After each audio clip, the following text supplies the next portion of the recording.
ایک دولت مند سوداگر کی بیوی مر گئی تھی۔ تھوڑے عرصے کے بعد وہ خود بھی دمے کے مرض میں مبتلا ہو گیا تو اس نے اپنی کل جائیداد اپنے جوان بیٹے کے نام کر دی۔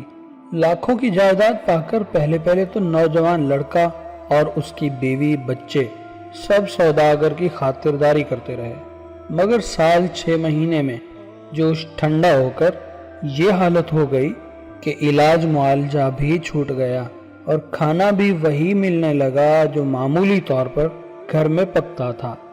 بلکہ ایک دن تو نوجوان بیٹے نے صاف کہہ دیا کہ آپ اپنی چارپائی ڈیوڑی میں بچھا لیں تو بہتر ہو کہ ہر وقت کھانستے رہنے سے بچوں میں بیماری پھیلنے کا اندیشہ ہے۔ بیمار باپ کو صبر و شکر کے سوا چارہ ہی کیا تھا۔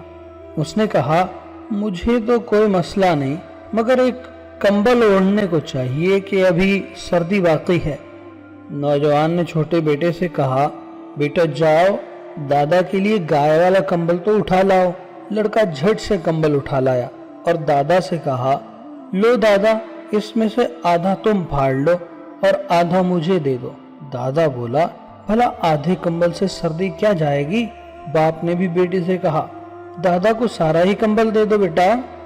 جس پہ چھوٹے لڑکے نے بھولے پن سے جواب دیا، گھر میں ایسا کمبل تو ایک ہی ہے، اگر سارا دادا کو دے دیا تو ابا جب تم بوڑھے اور بیمار ہو کر ڈیوڑی میں چارپائی بچھاؤ گے تو میں تمہیں کیا دوں گا؟